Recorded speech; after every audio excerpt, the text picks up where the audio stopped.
কখনো কি ভেবেছ রিজিক কাকে বলে?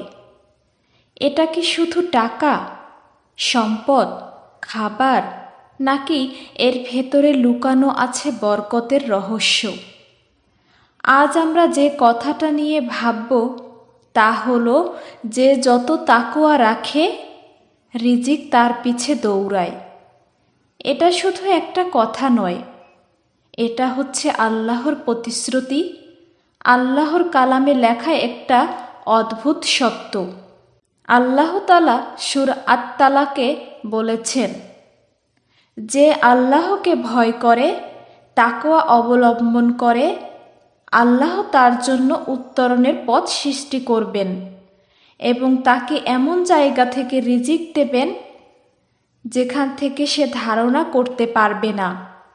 এখন ভাবো, তুমি যখন দুশ্চিন্তায় কাঁদছ, যখন ভাবছ আমার রিজিক কোথা থেকে আসবে, তখন আল্লাহ আকাশের উপর থেকে তোমাকে বলছেন, তুমি শুধু আমাকে ভয় করো, বাকিটা আমি করে দেব। তাকওয়া মানে কি জানো? তাকওয়া মানে শুধু দাড়ি রাখা, নামাজ পড়া নয়। তাকওয়া মানে হলো আল্লাহর ভয়কে অন্তরে ধারণ করা। যখন কেউ একা থাকে তখনও হারাম কাজ না করা, যখন কেউ দেখে না তখনও চোখ নিচু রাখা, যখন প্রলোভন আসে তখনও নিজেকে আটকানো।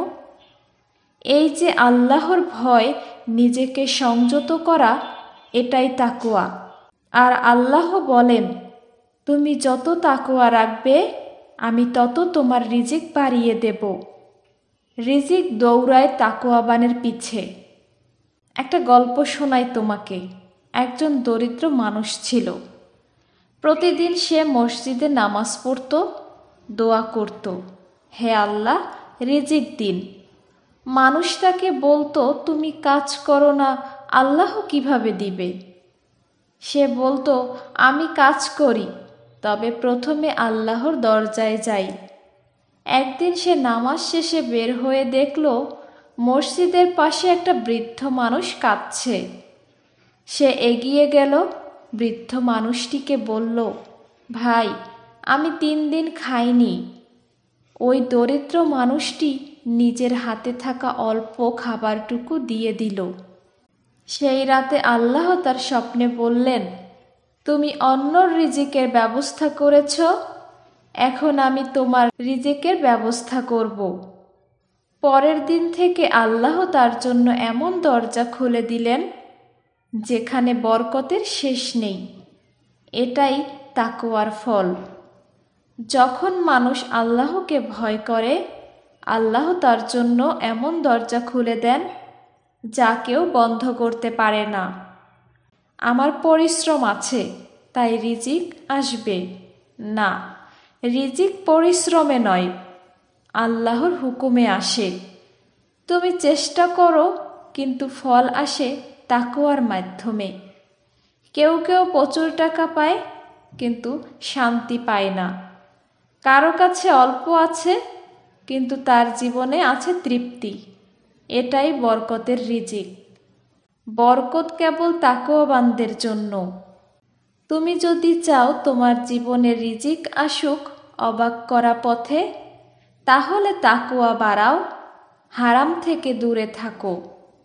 চোখ, কান, জিহ্বা এগুলোকে আল্লাহর পথে চালাও।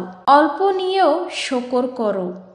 বিশ্বাস করো, একদিন তুমি অবাক হয়ে দেখবে, যেখানে অন্যরা ভেবেছে শেষ, সেখান থেকে আল্লাহ তোমার জন্য শুরু করবেন।